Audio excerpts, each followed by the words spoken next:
Muy buenas tardes con todos, espero que se encuentren muy bien. Muchas gracias por participar en un webinar más de la Cámara Ecuatoriano-Alemana. Es para mí un gusto poder participar conjuntamente con ustedes en esta tarde.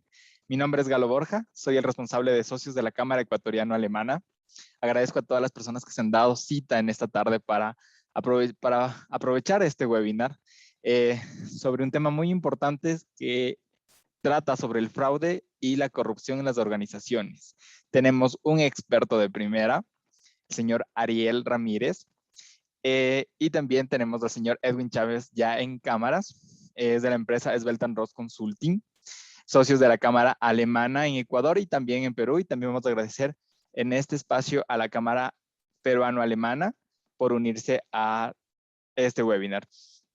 Antes de comenzar, sí me permito recomendarles que las preguntas que se presenten dentro de esta conferencia la puedan hacer en el botón de preguntas y respuestas para que al final nuestro experto nos dé su respuesta respectiva a cada una de sus inquietudes. Y con esto, para no alargarnos más de lo común, vamos a dar paso al señor Edwin Chávez, gerente general de Svelten Ross Consulting. Señor Muy Chávez, por buenas, favor. muy buenas tardes, muchas gracias, Galo. Es un placer para mí y para la compañía, para Svelten Ross Consulting, nuevamente tener un webinar como este que vamos a presentar el día de hoy, de este nivel de calidad y más que todo de este nivel de panelista que tenemos el día de hoy. Quiero hacer una pequeña introducción de quién es Ariel Ramírez. Ariel Ramírez es un ciudadano americano de origen puertorriqueño. Él tiene una formación de Computer Science, también es un Master Business Administration y está cursando actualmente su formación en leyes, es decir, una persona que se prepara constantemente. Ariel es un ex oficial naval, también es un líder internacional en materia de delitos financieros, la lucha contra el soborno, corrupción, sanciones económicas, investigación compleja a nivel de multinacionales, investigaciones transfronterizas de cuello blanco, las llamadas cuello blanco, fraude, normas de cumplimiento y aplicación del gobierno de las mismas, incluida también la aplicación paralela del comportamiento. Es un nativo bilingüe español-inglés, también habla muy bien el portugués, de hecho radica en este momento en Brasil, ha vivido y trabajado en el extranjero, en algunos países de América del Sur y América Latina en general, en Estados Unidos y en algunos, digamos, investigaciones también en Europa. Ha brindado servicios de investigación y gestión de compromiso global de acuerdo a la ley anticorrupción americana. En fin, es decir, realmente el pergamino que tiene Ariel en autoridad para hablar respecto del tema anticorrupción y todas las consecuencias que tiene este flagelo a nivel mundial son realmente bastante extensas. Sin más, quiero agradecerte, Ariel, y agradecer a la Cámara como siempre. Ariel es uno de nuestros expertos asociados de Svelten Ross Consulting. Quiero agradecerte, mi estimado y mi querido Ariel, por acompañarnos esta tarde de hoy. Y sin más, quiero dejarte, obviamente, para que tú pues ya hagas la introducción de tu conferencia que se titula Fraude y corrupción en las organizaciones. ¿Qué es? Adelante, Ariel. Bienvenido. Muchas gracias, Edwin. Gracias, Galo. Solo quería ver si me escuchas bien, porque de momento cuando estabas hablando me desconecté del internet. ¿Me escuchas bien, Galo? Sí, le estamos escuchando perfectamente. Gracias. Buenas tardes a todos. Otra vez, gracias por la presentación, Edwin. Quería empezar solamente con un disclosure que mis opiniones obviamente son mías y no personales, sino son opiniones de mi empresa, de mi trabajo, de mis socios en Arke Worldwide. Vamos a hablar hoy de varios temas relacionados con temas básicos de conceptos de fraude y de corrupción. Y digo básico porque obviamente el tiempo es limitado, entonces voy a tratar de cubrir estas 5 áreas, que es la naturaleza del fraude, por qué la gente lo comete, qué hacemos para luchar en contra del fraude, conceptos básicos y el proceso en general de la investigación, y finalizamos con rondas de preguntas. La naturaleza del fraude, es importante entender el fraude porque es más común de lo que las personas piensan y sucede más frecuentemente de lo que pensamos, ¿no? En este momento, mientras tenemos esta charla, tenemos personas que están tratando de robar no solamente tal vez a usted, a sus familiares, a sus padres, a las personas con las que usted va a la iglesia o otros tipos de situaciones, pero también obviamente a las compañías, y los fraudes ocurren de diferentes maneras. Fraudes ocurren a través de la empresa y otros fraudes ocurren obviamente en contra de la empresa, que es el fraude ocupacional que vamos a hablar el día de hoy. Por eso menciono una precaución: quién está en la mejor posición para estafarte en este momento. No solo en este momento, pero como mencioné, en cualquier momento. Cuando hacemos investigaciones de fraude, obviamente, o de corrupción, obviamente terminamos bien cerca de las personas que estamos investigando, y al final no somos amigos, obviamente, de un abrazo, pero hemos establecido un report con ellos y le preguntamos por qué es que han cometido el fraude, y entonces nos empiezan a contar las cosas que han sucedido, y obviamente los hemos visto de todo. Hemos visto la señora que pues mata a su esposo en el laundry, ¿no? Porque lo encuentra con otra mujer, como hemos visto las personas que trabajan, se sientan al lado de nuestras oficinas, de nuestros escritorios, y tienen por ejemplo, un vicio de drogas, no lo saben y roban de la empresa. Puede ser la señora viejita que trabaja en la iglesia y recoge el dinero en la ofrenda. Fraude se ve de cualquier tipo de manera y ocurre en todo tipo de empresa y situación. ¿Qué es fraude?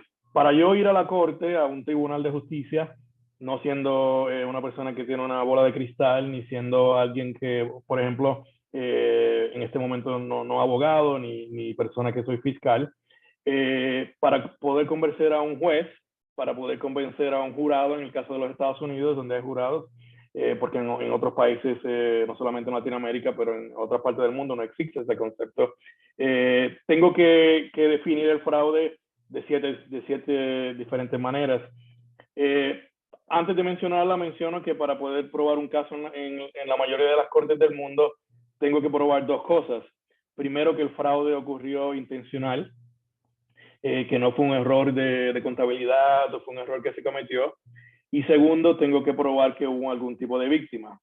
Si no puedo probar intención, no puedo probar la víctima, no importa el tipo de evidencia que tenga, no puedo probar mi caso, en este caso en la corte, o a una empresa, por ejemplo, a un board que está buscando una contestación de qué sucedió en esta situación.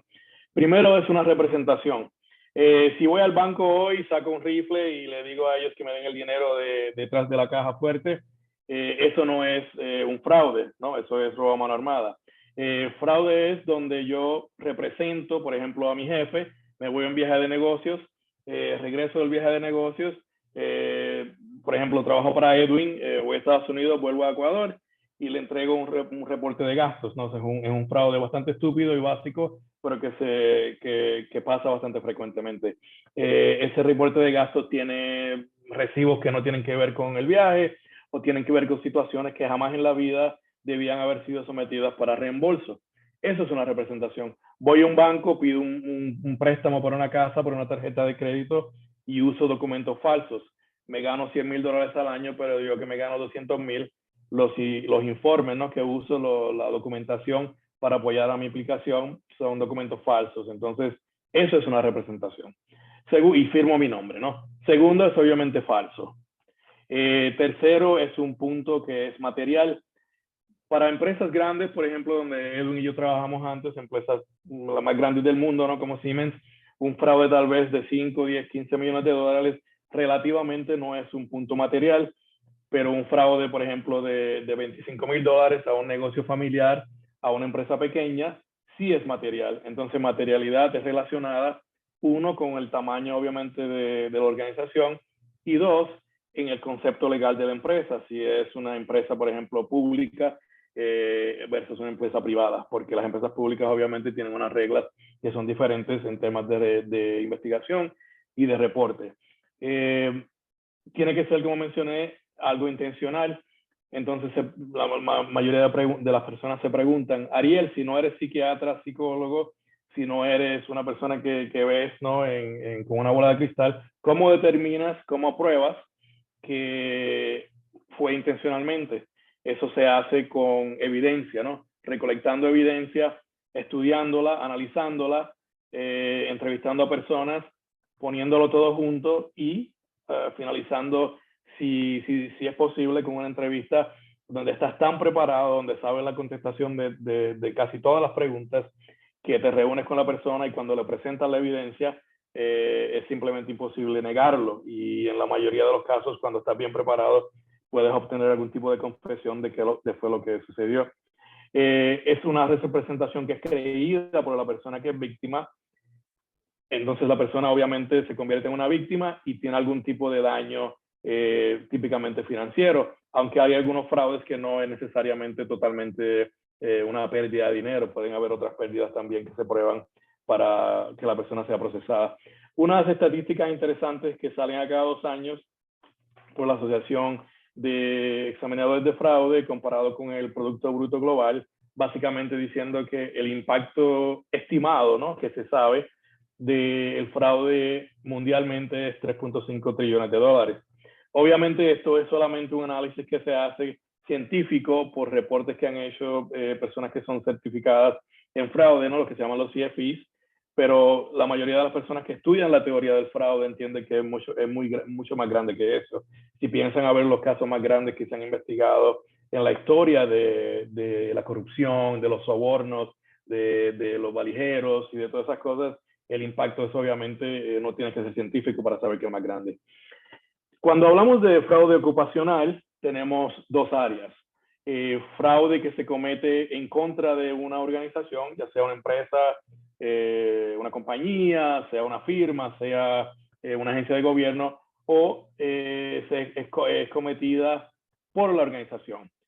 En la número 1 serían, por ejemplo, personas que son vendedores de tu empresa, personas que son clientes de tu empresa, personas que son empleados de tu empresa, que se juntan con otros fuera para cometer contras graves en contra de la empresa, ya sea robos, sean temas de defalcación, creación de empleados falsos. Por ejemplo, la directora de recursos humanos, que obviamente, y vamos a hablar un poco después de temas de colusión y de controles internos, pero en teoría, por ejemplo, la persona que trabaja en recursos humanos, que es director, directora, no tiene acceso a la paga de los empleados, ¿no? Ellos solamente tienen acceso a la parte de procesar los empleados. La persona que trabaja el payroll, ¿no?, la nómina, los salarios, es otra persona, otro empleado, y obviamente existe un sistema de control interno. Si ellos se juntan, no hay control interno que pueda evitar esa situación. Entonces, esos son más o menos fraudes que se cometen en contra de la empresa, bien básicos, ¿no? Fraudes que se cometen por parte de la empresa.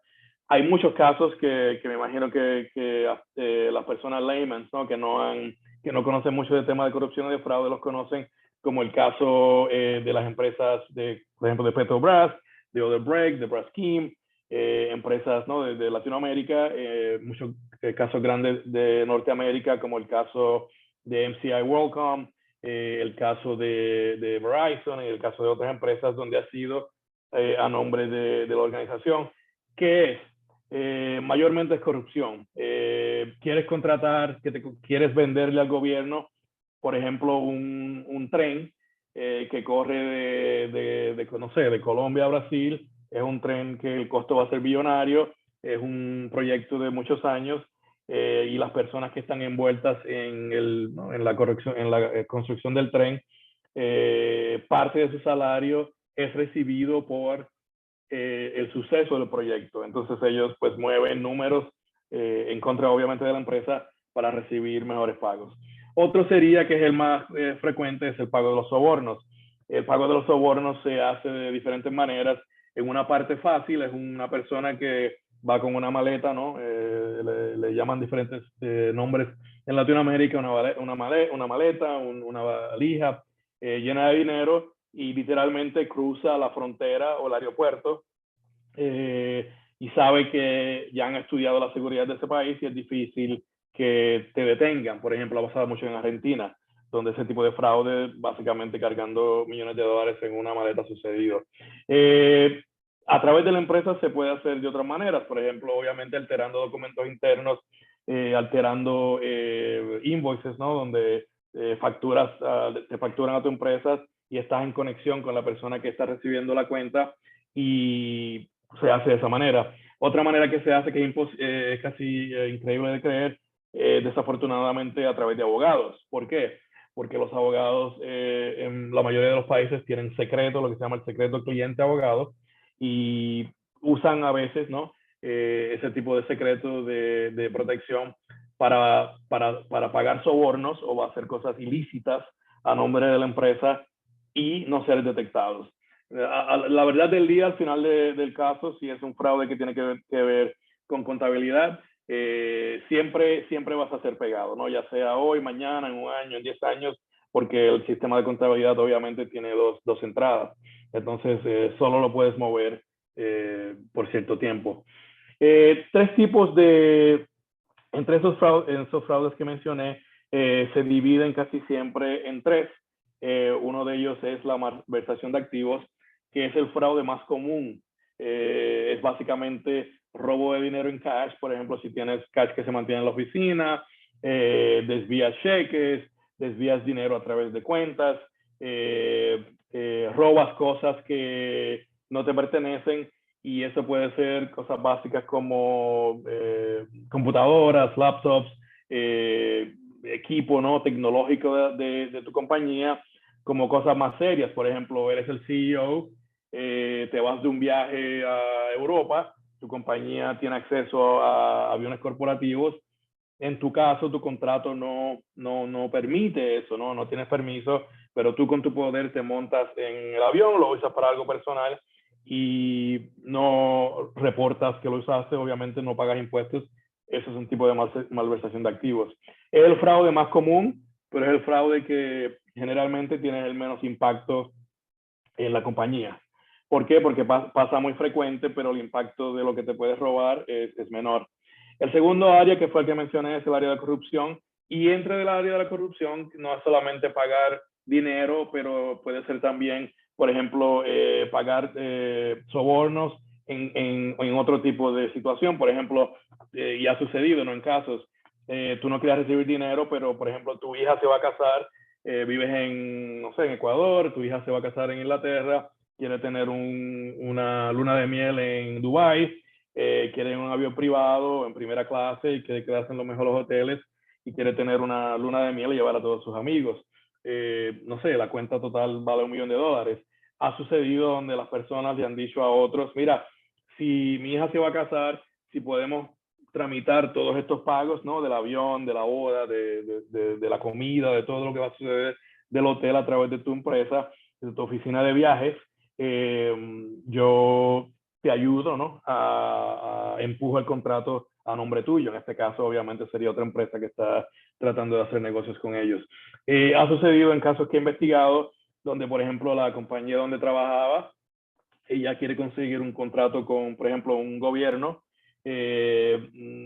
no tiene información de las subastas, no tiene información de los precios, ¿no? Porque casi siempre es otorgado por los precios del proyecto, y ellos, por ejemplo, pues van y contratan a la persona, a una de las personas que trabaja en este departamento, lo ponen en la nómina de la empresa, la persona cobra su dinero del gobierno en este caso, y recibe pues los miles de dólares o euros por el lado, por cierto, un tipo determinado, por haber ayudado a dar la información.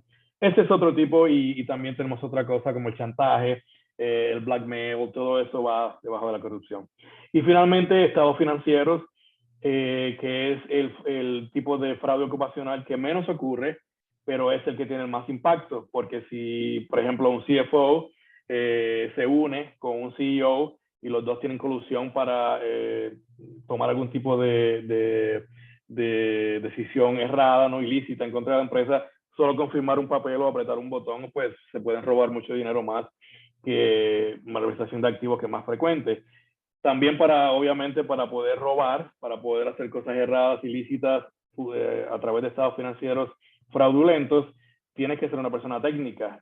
Una de las personas que está participando en el fraude tiene que ser una persona que conoce de cómo funciona la contabilidad de la compañía y las finanzas en general. No solamente saber como el fraude conceptual, ¿no? Que pasa a veces con los CEOs, donde ordenan o intimidan a sus empleados a mejores resultados, pero tienes que tener la persona en el otro lado que empuje el botón.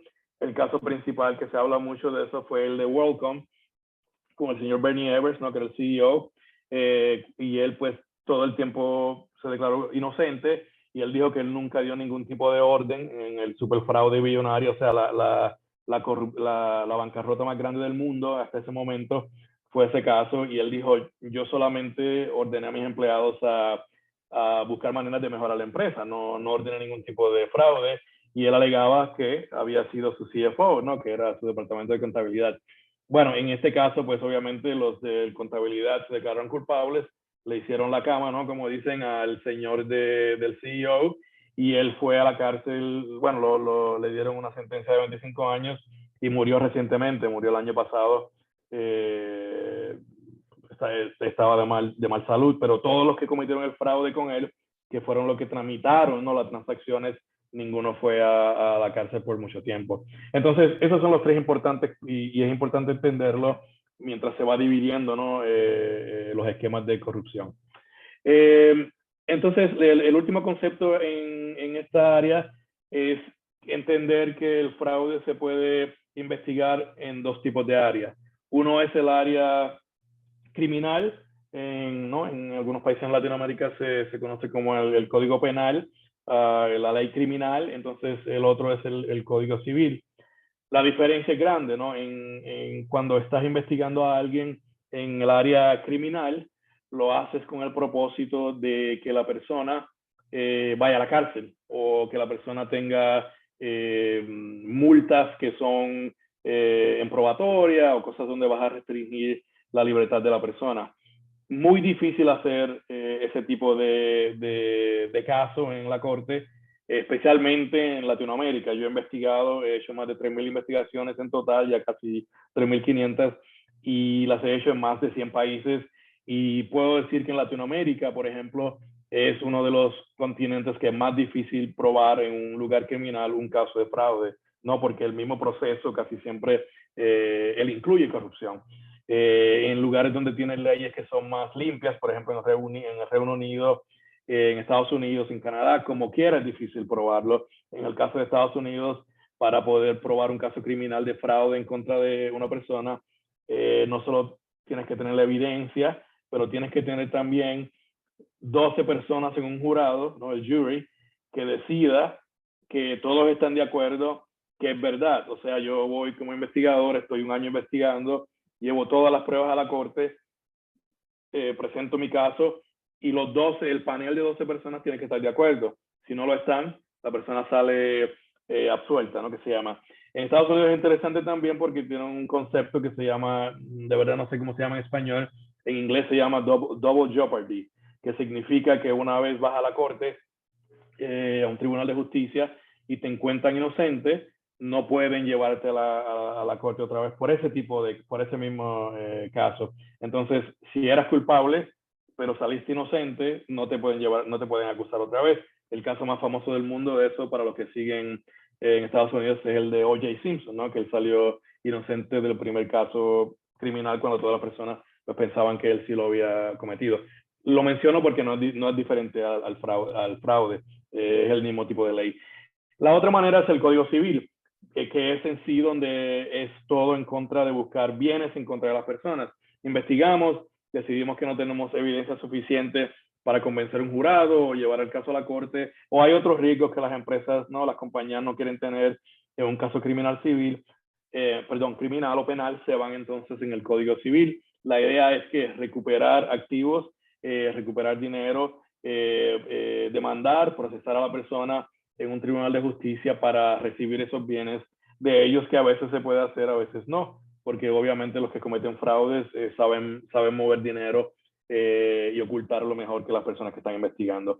Entonces, eso es un concepto importante también, porque si eres el investigador haciendo el caso, cuando te reúnes primero con tu cliente, ¿no? Si trabajas como consultor en mi caso, o como trabajaba antes en una empresa privada, no sé, te llama el CEO y te dice, mira, tengo un problema y lo quiero investigar. Una vez me siento con mi cliente, ¿no? Muchas veces el consejo, el board o el CEO, el presidente de la compañía, en mi mente ya tengo que empezar el final del caso, ¿no? Va a terminar en una situación civil, va a terminar posiblemente en una situación penal, y lo tengo que entender y entenderlo como investigador mejor que el fiscal y mejor que los abogados que van a estar envueltos en el caso, porque ellos entran al final. Entonces el investigador tiene que mantenerse en mente. La otra es que si soy, por ejemplo, la persona de negocios, no el investigador, y absolutamente entiendo nada de fraude ni me importa, ¿no? Lo estoy reportando porque lo tengo que investigar, o me importa y soy alguien, por ejemplo, el oficial de cumplimiento de la empresa.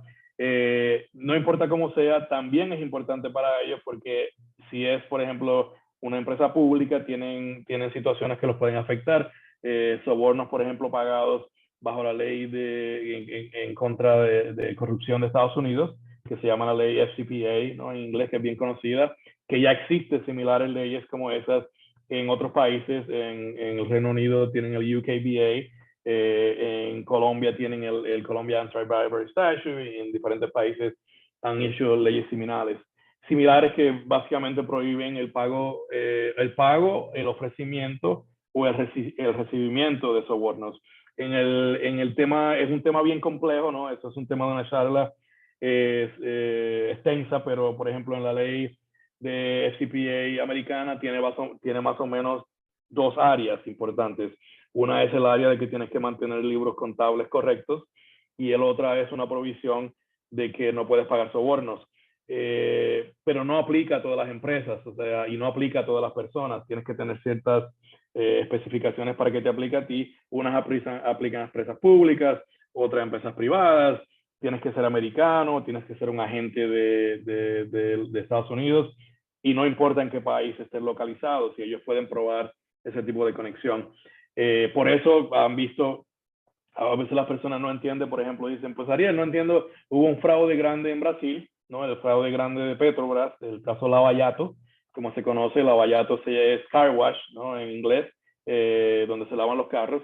Y el caso impactó al mundo completo, o sea, impactó a Perú, impactó a Ecuador, impactó a Colombia, y es un caso que la compañía fue multada por billones de dólares, cientos de millones de dólares, no solamente en la Bolsa de Valores de Estados Unidos, pero en el Departamento de Justicia. Las personas no entienden por qué eso sucede. Sucede porque las compañías, cualquier compañía del mundo se puede registrar en la Bolsa de Valores de Estados Unidos, ¿no? Por ejemplo, en el New York Stock Exchange, y muchas de ellas o no saben o no lo entienden. Una vez eso sucede y empiezan a hacer sus transacciones de acciones, eso automáticamente aplica la ley americana en cualquier empresa del mundo que esté registrada en la Bolsa de Valores. O sea, si tienes una empresa pequeña en Argentina, en Brasil, en Colombia, creces un poco, convences al mercado que vas a vender las acciones, te vas público en la Bolsa de Valores en Estados Unidos, nunca entras a Estados Unidos, como quiera te aplica la ley por cualquier tipo de cosas ilegales que hayas, en este caso el pago de sobornos. Entonces, y en esa situación específica también tienes leyes civiles que las investiga la Bolsa de Valores, la SEC, y obviamente leyes criminales que la investiga el Departamento de Justicia, pero no es diferente a leyes, por ejemplo, de otros países que aplican, por ejemplo, en Ecuador, a compañías que son públicas en Estados Unidos, en el Reino Unido y en otros países. Entonces, eso es un concepto también interesante para saber. ¿Por qué la gente comete fraude? Muchas personas piensan que el fraudulento, ¿no? El que comete fraude es un criminal que nació de esa manera, es una persona criminal de toda la vida, y eso no es verdad. Y por eso pues existen ¿no? Varios mitos que los discuto ahora, y después les hago otros comentarios. Primero es que las empresas siempre dicen, bueno, Ariel, no importa porque nosotros contratamos a personas honestas. Y es verdad, ¿no? O casi verdad. La mayoría de las personas se levantan por la mañana, se preparan en los días donde vamos a la oficina, van allá y ponen sus 8, 10, 12 horas en una situación honesta para ¿no? ganarse su salario y cuidar de su familia. Desafortunadamente, hay un % de personas que no piensa de esa manera. No voy a hablar ni tan siquiera en este momento de los criminales de verdad, ni voy a hablar de los psicópatas, no voy a hablar de las personas normales que no tienen ningún tipo de récord criminal. Estas son las estadísticas que hizo un estudio la empresa de contabilidad Pricewaterhouse hace muchos años, pero es igual hoy como era antes. Número uno, que la mayoría de las personas tienen más de 30 años, 55% hombres, 45% mujeres. No es relacionado con ser hombre y mujer y nada, según ellos lo explican, de sexo masculino o femenino, sino de que en ese momento cuando hicieron el estudio, la prevalencia del hombre trabajando sobre la mujer pues era antes, era más alta, ¿no? Ahora yo creo que ha cambiado un poco. Una apariencia de una situación familiar normal, la persona tiene hijos, tiene esposa, tiene esposo, va a la iglesia, vive en una casa, tiene un perrito, lo caminan todos los domingos, van al estudio bíblico si van a la iglesia, tienen amigos, todo está normal, pero dentro de su hogar pues tienen presiones que las vamos a hablar en un momento. Estudios posgraduados, o sea, para robarte 1, 2, 3, 4, 5, 10 millones de dólares de una empresa, no solamente tienes que ser una persona inteligente, pero a ese nivel de fraude tienes que entender cómo funciona la empresa. Y muchas personas que cometen fraudes, que los he investigado personalmente yo, son personas que pues, son abogados, son contables, son CPAs, lo que le llaman en Estados Unidos, ¿no? Son personas que están preparados. Entonces, el mito, ¿no? de que no es así, no es verdad. Lo más probable es que no tiene antecedentes criminales. ¿Por qué? Primero, la mayoría de las empresas del mundo dicen que ellos hacen chequeos de antecedentes criminales cuando contratan a una persona. Es verdad que ellos dicen eso, es mentira que todas las personas, que todas las compañías hacen ese tipo de búsqueda. ¿Por qué? Es caro, cuesta dinero. Entonces las personas van a la empresa, le meten miedo, dicen, mira, llena esta forma, te vamos a contratar, tenemos que hacer una investigación de tu background, y firma aquí, si descubrimos que algo que no es correcto, pues te vamos a despedir. En la mayoría de los casos, que creo que en el último estudio que vi era 80% de los casos, no hay ningún tipo de investigación que se hace de antecedentes. No solamente es el costo, pero en algunos lugares las empresas no lo ven necesario. Obviamente eso es exento de situaciones como empresas de seguro, bancos, organizaciones que licencian doctores, abogados, ellos sí hacen esa situación. Primero, esa es la primera. Segundo, ¿por qué no tienen antecedentes criminales? Cuando una persona, por ejemplo, cuando yo investigo a alguien en una compañía, por ejemplo, investigo al señor John Doe, investigamos, gastamos miles, a veces cientos de miles de dólares del cliente no investigando, vamos a donde nuestros clientes, ya sea el CEO, el CFO, ¿no? el jefe jurídico, explicamos la situación, presentamos la evidencia y damos nuestra opinión. En el caso de investigadores decimos esto es lo que ocurrió, esta es la evidencia y nuestra recomendación es la siguiente, ya sea que lo lleven al proceso legal o que lo despidan, lo que sea. Muchas de las empresas deciden que no van a proceder con nuestras recomendaciones. No es porque ellos no nos creen o no ven valor en nuestro trabajo. Obviamente ellos pagaron por ese trabajo. Es porque procesar a alguien, ¿no? Demandarlo, despedirlo por un fraude, tiene otras consecuencias que la empresa está preocupada por ella. Por ejemplo, impacto negativo que va a tener en la compañía. Entonces, muchas empresas deciden, en contra de nuestras recomendaciones, que no van absolutamente a despedir a nadie, especialmente públicamente, y que no van a demandar a nadie ni lo van a reportar a la policía, ¿no? Que es lo que deben hacer. ¿Por qué? Para mandar un mensaje fuerte. Diría de que los casos que he investigado, el 95-96% está en ese grupo, ¿no? En el grupo de que las empresas dicen, bueno, tenemos evidencia de sacarlo, de demandarlo, pero reportarlo a la policía no lo vamos a hacer. Entonces, ¿qué? John Doe comete un fraude, roba, estafa, y su empresa va donde él y dice, mira, no queremos que esto se vaya público, entonces lo que vamos a hacer básicamente es que vamos a transferir el problema. me robaste $100,000, hago un trato contigo. Te voy a dejar que renuncies, me pagas los $100,000 en un plan de pago cuando comiences a trabajar. Entonces te vas calladamente, no se lo decimos a nadie, y me vas pagando tu dinero y te doy hasta una oportunidad de renunciar, no de que te voy a despedir. O sea que no hay ningún tipo de récord de lo que sucedió en el expediente de recursos humanos de la persona, solo queda un récord, ¿no? Típicamente en el departamento legal, que como mencioné, la mayoría de las veces es secreto, es confidencial. Entonces, ¿qué hago? Transfiero el problema. Vamos a ver, en una situación ficticia, trabajo para Coca-Cola, ¿no? Esto es obviamente ficticio solamente. Investigo, descubro el fraude, la persona se va, tiene oportunidad para solicitar en Pepsi, se va a Pepsi, si hacen background check, que como dije, la mayoría de las veces no, pero si lo hacen, chequean y dicen, él no tenemos ningún récord malo de él, o sea, él fue tremendo empleado y lo recomiendo. Entonces transfiero el problema a la otra empresa y él sigue robando, que como pasa en muchos de los casos, hasta que finalmente o no lo contrata más o una de las empresas decide que sí lo va a demandar y lo va a procesar. Entonces es triste, pero eso sucede mucho. Una persona normal y es una posición de confianza, ¿no? Es una persona que para tener acceso a la información tienes que estar en un sitio en una posición de confianza. Los auditores encontrarán el fraude. No sé si hay auditores en la línea, no quiero obviamente hablar mal de nadie ni faltar de respeto, entonces solamente hablo de mí. Yo antes de ser investigador de fraude, fue auditor interno y externo, los dos, y conozco bien el tema. ¿Qué sucede cuando uno básicamente es auditor? Hay muchos casos que obviamente están en el periódico, no todos los días. Los auditores trabajan con programas de auditoría donde la evidencia que ellos necesitan para apoyar sus conclusiones son diferentes de un investigador. Entonces, pues no hay necesidad de ir a un nivel de autenticar cosas a veces, ni probar cosas más allá de que existen. Por ejemplo, si voy a hacer un examen de ciertos procesos contables, mi programa dice que necesito 5 documentos.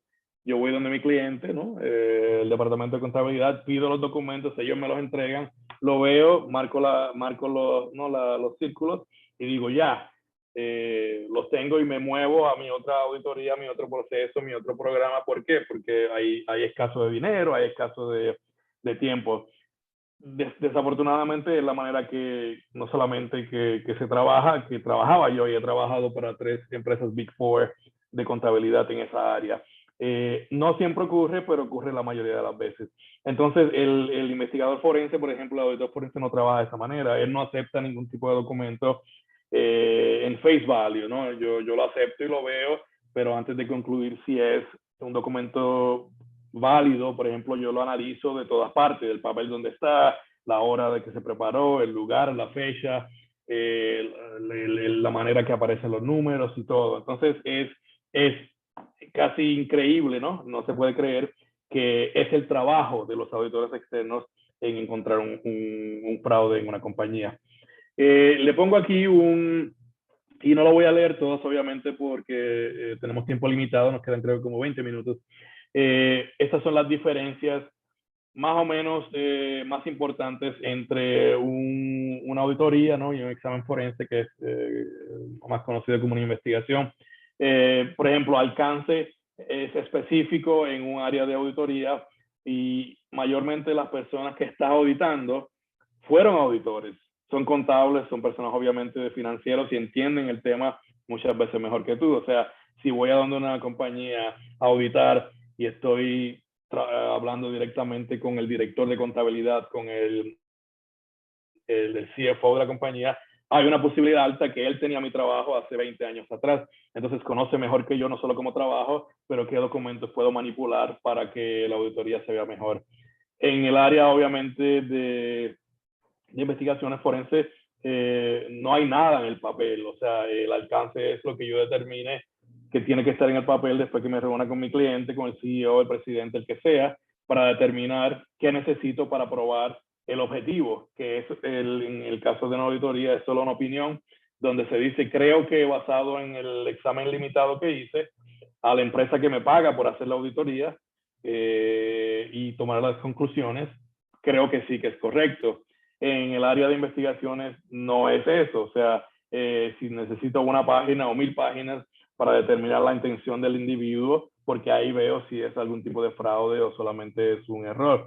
Que, by the way, ocurre mucho que las situaciones a veces se levantan a un nivel de fraude, pero no son fraudes, son situaciones que son errores. La mayoría de las veces, obviamente, es antagonista en una investigación, en una auditoría no lo es. Presunción es diferente y el tipo de pruebas que usamos en una auditoría cuando era auditor son diferentes a la de examinación de fraude. Entonces, eso lo menciono para que entiendan un poco, ¿no? Las personas que pues, tal vez en la charla de hoy no son auditores, entiendan las diferencias entre los dos. Es importante, especialmente para los que no son auditores, que por ejemplo están en posiciones de lideratos en una compañía y dicen, bueno, no me voy a preocupar hoy, ni voy a perder ningún tipo de sueño en esa área porque me dicen, mira, Ariel, tú eres el CEO y tienes negocios fuera de tu país en unas áreas geográficas donde el nivel, la posibilidad de corrupción es alta. Y yo digo, no me voy a preocupar porque mis auditores externos, ¿no? Una vez al año cuando vienen a hacer su auditoría lo van a detectar. Eso no funciona de esa manera, lo dejo solo en ese punto. Y el tercero es que los fraudes obviamente le ocurren a otras personas. El mismo que dice, contratamos a personas, todos son honestos, los fraudes no nos ocurren a nosotros. Siempre que me mencionan ese punto, que es frecuente, le hago una pregunta básica. Le pregunto, señor CEO, ustedes tienen un hotline, ¿no? En su compañía tienen un número 800 donde una persona puede llamar y reportar si hay algún tipo de fraude. Obviamente ellos, la mayoría de las veces dicen que sí, porque eso es un sistema que existe, ahora es común. Entonces, pero la pregunta que yo le hago después es, ¿me puedes decir cuántas llamadas recibes al año?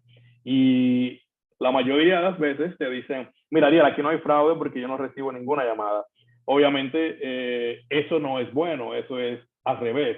Si tienes por la naturaleza del fraude, porque el fraude, la investigación, las alegaciones, el programa de compliance, en su naturalidad, se usa para usarlo también. O sea, no solamente se usa para investigar cosas de fraude, pero ese mismo sistema que existe para detectar cosas malas se usa en contra de personas buenas para tomar venganza, por ejemplo. Entonces, es casi imposible tener un número de reportes donde no tienes llamadas normales, donde te dicen, mira, estas cosas básicas están ocurriendo, el jefe está durmiendo con la secretaria, estas otras cosas que están sucediendo, que tienen que ver absolutamente nada con un tipo de fraude que personas como nosotros investigamos. Entonces, si no tienes el mínimo de esas llamadas, tu sistema no está corriendo y no está funcionando porque no está recibiendo llamadas.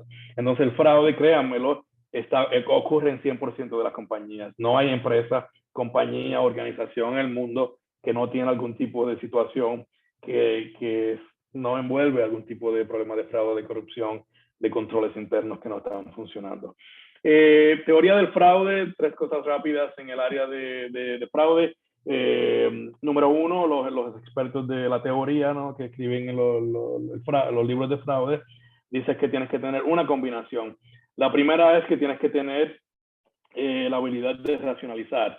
Eres una persona que no eres un psicópata, no eres un loco, eres una persona común y tienes la habilidad de decir, mira, mi hijo tiene cáncer, yo tengo plan médico, convenio médico, él se está muriendo, pero si probamos otras cosas fuera de lo que cubre el plan médico, o si probamos otros tratamientos, tal vez él puede sobrevivir. Es mi hijito, tiene 3 años, obviamente lo quiero proteger. Tengo 5 hijos, lo entiendo 100% porque lo haría yo también, ¿no? Entonces, ¿qué haces? Vas a tu plan médico, le cuentas la situación y ellos te dicen, desafortunadamente el dinero, ¿no? Que pagamos anualmente se acabó.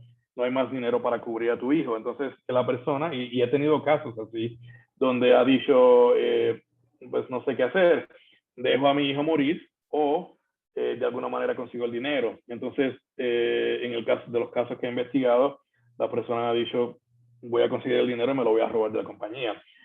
Eso es, entonces tengo la habilidad de racionalizar, tengo la habilidad de decir, no soy criminal, no soy una persona mala, pero voy a hacerlo, voy a hacer el robo, no voy a hacer lo que tenga que hacer voy a malversar para cubrir una situación, ¿no?, que es digna como la de salvar a mi hijo. Créeme, sucede porque lo he investigado esa misma situación. La segunda sería presión, ¿no? Esa presión de que hablé ahora, de que necesitas dinero para un tipo de esa situación honorable, ¿no? O personas, por ejemplo, que tienen problemas de vicios, drogas, que muchas de las veces, pero no necesario siempre es tipos de vicios. Por ejemplo, puede ser personas que están casados y tienen 2 esposas, o tienen una esposa y 3 novias, o ellos, por ejemplo, están casados y la esposa le pone presión al esposo para tener ciertas cosas materiales. Todo lo que menciono no es de libro, lo menciono de casos, ¿no?, que he investigado y que he preguntado al final por qué han cometido ese tipo de fraude. Y finalmente, la oportunidad. Yo puedo tener la habilidad de racionalizar lo que necesite, puedo tener toda la presión del mundo, pero si no tengo la oportunidad de robarme el dinero porque los controles internos de la empresa, de la compañía, me lo prohíben, es bien difícil, a menos de que tenga colusión entre 2 personas. Entonces, eso es un mensaje más para las personas que crean ese tipo de control interno para proteger a su empresa, no necesariamente los auditores, los investigadores, ¿no?, los de contabilidad, porque en el tema de controles internos que reducen la oportunidad del fraude, los dueños del proceso no es los auditores, los investigadores, los de seguridad, la gerencia, los jefes, los directores de la empresa son responsables por esos controles internos. Aquí le menciono de uno de los 3, ¿no? Por ejemplo, hablando un poco más de la oportunidad, que es el tema más sensitivo, falta de controles, lo hablamos, inhabilidad para juzgar la calidad del desempeño. Esto es, por ejemplo, tienes una empresa global, tú estás basado en Washington, tienes empleados en Japón, pero nunca vas allá a visitarlos, o no tienes personas de confianza que están evaluando la situación. Y eso es muy común en empresas grandes como las que he trabajado, porque tienes lugares remotos en el mundo donde tienes, por ejemplo, plantas de construcción que nadie va allá, porque dicen, mira, ese negocio de 50 millones, 100 millones de euros en ese país, aunque es grande, no es material para la compañía, cuando la compañía es una compañía de 100 billones de dólares. Guess what? En ese negocio es donde se limpia el dinero. En ese negocio pequeño, lejos, es donde se lava el dinero y se pagan ciertos tipos de sobornos, ¿no? Hablamos ya de falla de disciplinar a los que cometen fraude, otros completamente lo ignoran, y finalmente no hay pruebas. ¿Por qué no hay pruebas? Porque la persona que comete el fraude es inteligente, sabe cómo cometer el fraude y sabe cómo cubrirse con sus huellas. Entonces, a menos que tengas investigadores experimentados que trabajan todo el día con este tipo de temas, es difícil detectar.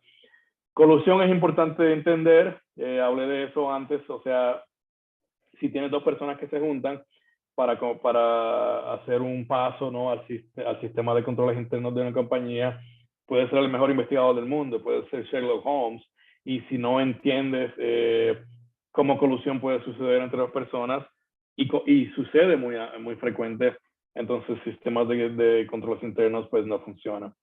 And then, hablando un poco de la lucha contra el fraude, 4 áreas importantes. El primero es la expectativa del castigo. Di un ejemplo antes en la charla donde hablé de la persona que comete un fraude en una empresa, hablamos ficticiamente de Coca-Cola, y le transfieren el problema a Pepsi. En las pocas empresas que diría que son de 5 a 6, 7%, donde hacen lo contrario, el fraude es bien difícil de ocurrir. ¿Por qué? Porque ellos no solamente investigan la situación, pero se lo dicen a todo el mundo. Ellos dicen, los abogados le dicen, mira, no hagas eso, señor presidente, porque especialmente en países en Latinoamérica, ¿no? Menos común en Estados Unidos, pero en países como Latinoamérica, donde dicen, no hagas eso porque vas a tener problemas legales. O sea, aunque la persona sea un criminal, haya cometido un fraude, puedes tener problemas legales de dinero específicamente. Obviamente hay otras situaciones, pero las pocas empresas que dicen, no me importa, quiero mandar el mensaje correcto, es bien difícil que fraudes reocurran porque las personas saben que ahí no pueden robar. Lo otro es que más importante de eso es que tienes que ver las consecuencias que pasan cuando tienes que contarle a tu esposa, a tu novia, a tus padres, a tus hijos que no tienes trabajo más porque te despidieron porque robaste dinero. Que cuando pasan esos pequeños porcientos que sucede, entonces tiene un impacto bueno, ¿no? En temas de cómo las organizaciones pueden luchar en contra del fraude, obviamente tenemos el área de preventiva, que eso es el Departamento de Recursos Humanos, entrenamiento, el área de compliance, ¿no? de cumplimiento, donde desarrollan políticas y entrenamientos y charlas como esta para controlar a las personas qué es fraude y por qué ocurre y cómo puede ocurrir. Detección temprana, eso es tus auditores, ¿no? Internos en este caso, o seguridad, donde constantemente están buscando situaciones que puedan ocurrir. En empresas grandes, ¿no? Que tienen dinero, que tienen presupuestos, hay más de una función. En adición, por ejemplo, a sistemas de seguridad internos, tiene no solamente auditoría interna, pero tiene departamentos específicos de riesgos y controles internos. Que buscan posibilidades de que fraude esté ocurriendo. En situaciones más serias, investigación, proceso completo de pasar por todo el proceso de ver qué sucedió, principio a final, que es diferentes cosas, ¿no? Analizar documentos, entrevistas y cosas así. Y finalmente, dependiendo de lo que está sucediendo o lo que ha sucedido, acciones y o resoluciones legales, que en el caso de la investigación siempre se lleva a un nivel legal para ver qué quieren hacer después.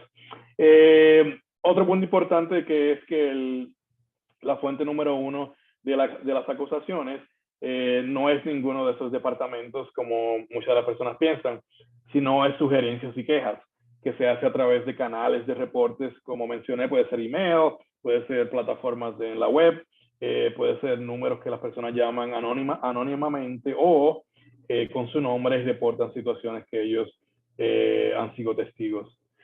Esto es importante también, hablé un poco de eso antes, que es el impacto inverso de reportar fraude, de tener un sistema de investigación. Y es que desafortunadamente estos canales, estos sistemas de investigación se usan para abusar las situaciones que han ocurrido para tener venganza o ciertas otras cosas, mayormente de tu jefe, ¿no? De los jefes que han, por ejemplo, disciplinado a ciertos empleados o no les han pagado, por ejemplo, un aumento anual o unos bonos como ellos creen que se merecían. Esto lo voy a pasar porque necesitamos un poco más tiempo, pero es básicamente 6 áreas de detección de síntomas de fraude, que son diferentes síntomas que suceden. Por ejemplo, estilos de vida extravagante, te ganas cierta cantidad de dinero, pero manejas un vehículo que vale cientos de miles de dólares, vives en una casa que es una mansión, pero no tienes ese tipo de salario.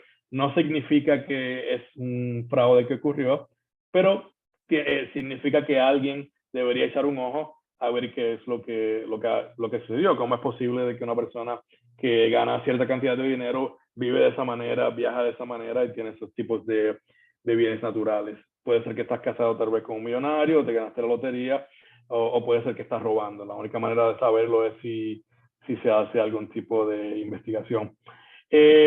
En esta parte voy a cubrir solo un concepto y después lo abro para preguntas, y es que cuando ocurre una investigación, tiene la persona, si el grupo que está investigando, la persona, el grupo, ¿no? Que está en cargo de la investigación, tiene que hacerlo solamente si tienen causa probable.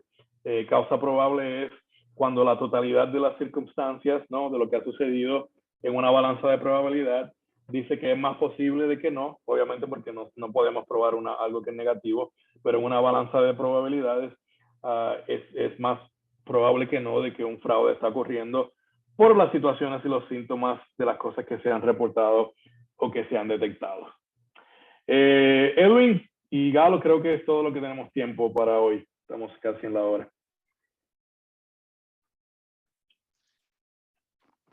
De nada, Ariel. Estaba muy interesante y creo tomar en en cuenta bastantes puntos que se deben de considerar en el momento de que ocurra esto dentro de las organizaciones y para que lo puedan manejar de la mejor manera. Agradecemos tu exposición.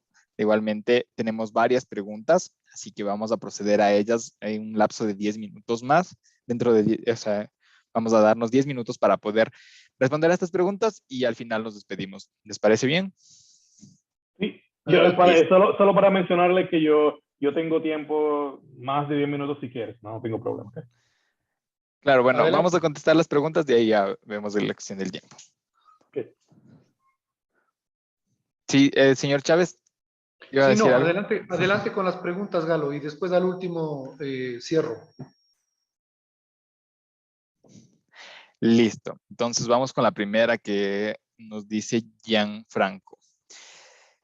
Si estás participando en una compra de un bien importante donde van a coimar a una de las personas de las 3 que participan, a más de eso no cumplen con las condiciones, tú eres el más importante, lo rechazas y aceptas a otro que sí cumple, y luego de una semana van a buscarte a tu oficina y te regalan una caja de 6 botellas de whisky por agradecimiento. Se puede considerar un fraude o que te compraron, si lo que hiciste fue ahorrar a tu empresa o evitar la coima. La contestación es, tienes dos, ¿no? En teoría no es fraude, ¿no? No es corrupción porque es un regalo que lo podrías o no tal vez aceptar. La realidad es que la mayoría de las empresas prohíben esa situación en política por escrito. Dicen que no puedes aceptar ningún tipo de regalo y dinero en ninguna situación, excepto 1, 2 y 3. Entonces, si no está en una de esas situaciones, aunque no sea un tema ilegal de fraude, pues es despedido.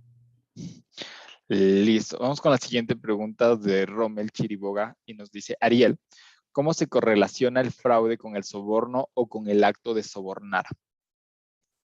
El fraude tiene como lo que se llama subcapítulos, ¿no? Bueno, el español menos perfecto, ¿no? De diferentes áreas. Una de ellas es el área de corrupción. Entonces, corrupción en teoría es fraude. Corrupción es varias cosas. La más importante de ellas, ¿no? La más frecuente es el pago, el ofrecimiento, el pedido de que haga algún tipo de intercambio de bienes, la mayoría de las veces dinero, pero puede ser otra cosa, para obtener una ventaja que no es auténtica, ¿no? Para ti. Entonces, fraude, corrupción es fraude, ¿no? Es debajo del fraude. Y es diferentes cosas, ¿no? Porque hay otro tipo de corrupción que no tiene que ver nada con dinero. Por ejemplo, chantaje, blackmail, esas cosas que son consideradas también. Listo. Vamos con 2 preguntas más de Rommel que nos han puesto aquí. Y la siguiente es, ¿existe alguna norma ISO que aplique a la certificación de las empresas con estándares antifraude al igual que antisoborno? Sí, existen, hay certificaciones y licencias que no tengo los números exactos porque no es mi área, pero sí existen. Y otra cosa es que en los últimos más o menos 24 o 36 meses se han creado esas certificaciones específicas para la área de corrupción y de sobornos. Hace como 2 semanas también vi una específica del Instituto de Auditores Internos que no hacen investigaciones, que es relacionado al área de corrupción. Pero la contestación es sí, existen. Listo. Por ahí Roberto Gallardo nos acaba de poner ISO 37001. Creo. Ajá. Y vamos con la siguiente pregunta de Rommel igual. Dice, ¿cómo podemos hacer una guía metodológica para enfrentar y prevenir el fraude? ¿Hay puntos críticos o nudos que debamos analizar? Sí, primero es un programa holístico, ¿no? Entender cómo contratas a las personas, qué tipo de investigación haces, cómo las contratas, poniendo límites de autorizaciones, ¿no? De las personas que tienen sus trabajos.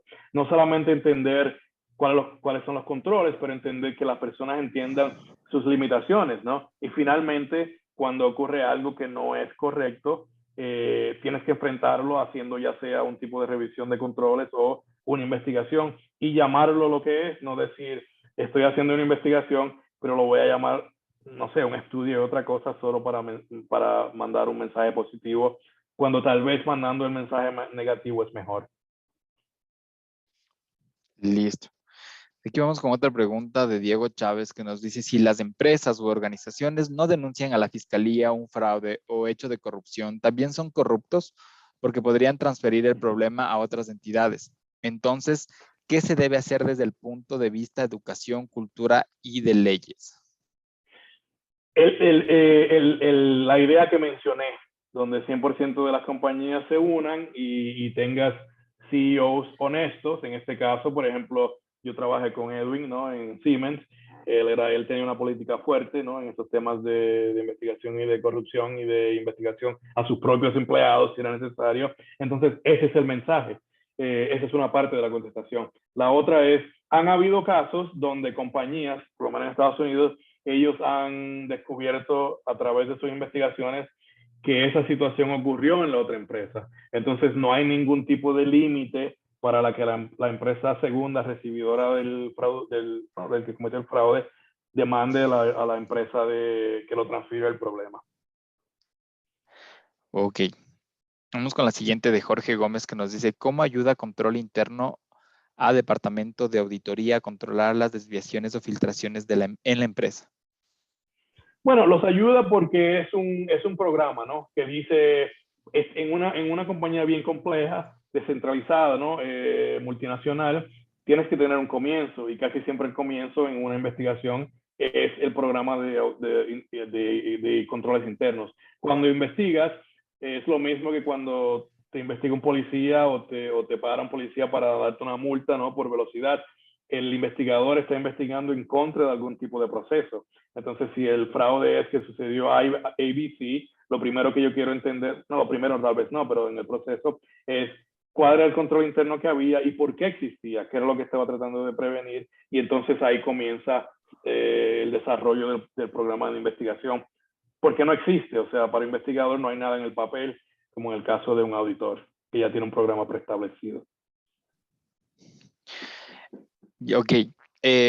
Demilce nos dice, ¿qué piensas si una empresa recibe sumas altas de financiamiento de un fondo de inversión y son revolving? Sin embargo, no controlan los gastos de la operación, no se mide la rentabilidad, no se presenta EEFF y realizan pagos de servicios como asesorías que no son tangibles. Bueno, te digo, si la empresa es privada, es bien difícil probar que la situación que describes, que probablemente es un fraude, porque en una empresa privada donde es un dueño, por ejemplo, en una situación familiar, ellos pueden tomar las decisiones que quieran tomar. En una empresa pública no, porque en la empresa pública se rige por ciertas reglas que hay. En una situación así, por ejemplo, si yo fuera investigador en una compañía y me entero de ese tema, mínimo tendría una charla con las personas que estuvieron envueltas en la transacción para entender qué fue lo que sucedió. Pero se hace de diferentes maneras. Esa pregunta es válida porque hay casos exactamente así donde de esa es la manera que se descubren fraudes, porque hay ciertas cosas que no tienen sentido. Por ejemplo, compras una investigación que yo tuve, una investigación pública, pero no menciono la empresa. O sea, compras una finca, por ejemplo, para construir una fábrica y pagas $1 millón y es así de grande, entonces después compras una finca que es así de grande, pero pagas 10 veces la cantidad. La excusa es que la finca está al lado de la otra y quieres construir una planta grande, pero en sí no es que estás lavando dinero, ¿no? Todo es un plan de compra desde el principio. Listo, gracias, Ariel. Y vamos con la siguiente pregunta de Walter Toledo, que también envía saludos al señor Chávez. Es de Perú. Saludos. Dice, buenas tardes, Ariel. ¿Qué nos sugiere para tener la certificación CFE? ¿Nos podrías comentar tu experiencia de estudio para obtener la certificación? Mira, en la certificación CFE es interesante porque, por ejemplo, cuando coges el CIA o el CPA, son 4 partes donde tú te puedes sentar a estudiar, por ejemplo, unas 300 horas más o menos por parte y puedes pasar las preguntas porque son las mismas para todo el mundo. El problema el reto, no el problema del examen CFE es que es un examen, pero el examen tiene cierto tipo de preguntas, vamos a ver, son 500, y las preguntas son diferentes para todo el mundo. Entonces ellos tienen mucho material que tienes que aprender para coger el examen, que es diferente para todo el mundo, no es el mismo tipo de preguntas. Ahí necesitas por lo menos, yo creo, un mínimo de, te diría, como de 400 a 500 horas de estudio. Y también, si es posible económicamente, atender uno de los review courses que ellos tienen. Obviamente con lo del COVID hay muchos ahora online. El mejor es uno que tienen, donde vas, llegas el domingo por la noche, tienes el review course, lunes, martes, miércoles, y jueves por la tarde te dan el examen. Y si lo pasas, ahí mismo te hacen CFE otorgado. Claro, tienes que tener después, aparte del examen, tienes que tener tu experiencia, que creo que son 5 años ahora para obtener la certificación.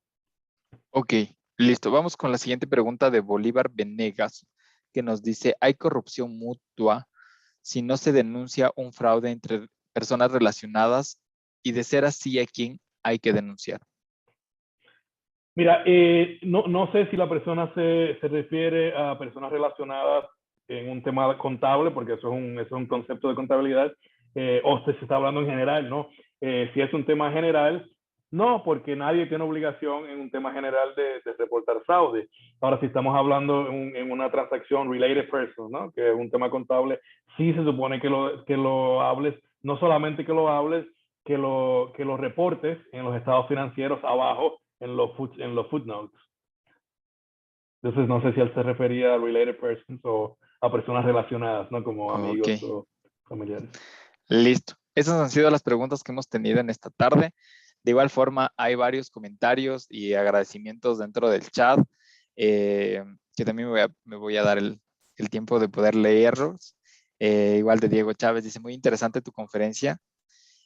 También hay como que muy ilustrativa y explicativa. Muchas gracias. Y también interesante didáctica exposición. Entonces creo que ha sido una buena exposición por tu parte, Ariel, y agradecemos mucho tu tiempo por brindarnos este tipo de información, y también agradecer al señor Edwin Chávez de Svelten Ross Consulting por proporcionarnos este tipo de contenido para la audiencia. Por mi parte, muchas gracias. Si es que quieren decir algo más, Galo, está sí, abierto. Gracias, Galo. Muchísimas gracias, Galo, y yo quería aprovechar la oportunidad para agradecer a Ariel, obviamente, por participar en este nuevo webinar que auspicia Svetlan Ross y apoyado por las cámaras alemanas de Ecuador y de Perú. Quiero también decirles que esta charla que recibieron el día de hoy está grabada y será colgada en nuestro canal de YouTube de Svetlan Ross Consulting. En un par de días ustedes ya pueden acceder y revisar esta charla nuevamente y otras que hemos dado en el transcurso del año. También quiero decirles que definitivamente vamos a continuar con esta capacitación, con este tipo de charlas que aportan a la sociedad en diferentes temas. Es uno de los objetivos de Svetlan Ross colaborar con la educación continua, no solamente de los asociados de las cámaras donde somos socios, sino del público en general, de nuestros seguidores de las redes sociales, tanto de LinkedIn, Facebook y otras, que a propósito estuvimos de caída ayer, ya se han recuperado y esperemos continuar con el contacto con nuestros seguidores. Así que, sin más, muchísimas gracias a nombre de Svetlan Ross, saludos al Perú, a todas aquellas personas que estuvieron en la charla, saludos en Ecuador, por supuesto, hay personas de Chile, de Estados Unidos y de otros rincones de América Latina que nos siguen, son fieles seguidores de este tipo de charlas. Así que gracias, Ariel. Si quieres decir unas últimas palabras, nada más. No, gracias por invitarme, y si les interesa, Edwin, podemos hacer un programa más extenso, por ejemplo, mediodía o algo así, y entrar en a nivel más detalle.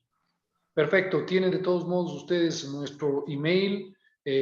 Pueden escribirnos a contacto@svetlanross.com y enviar cualquier tipo de sugerencia, o si no, a través de la cámara alemana, que estaremos nosotros prestos a ayudarlos y darles soporte. Así que, sin más, que pasen una buena tarde. Muchísimas gracias. Gracias, Galo, y nos vemos hasta la próxima. Chao. Igualmente, nos Pásenlo bien. vemos. Hasta luego.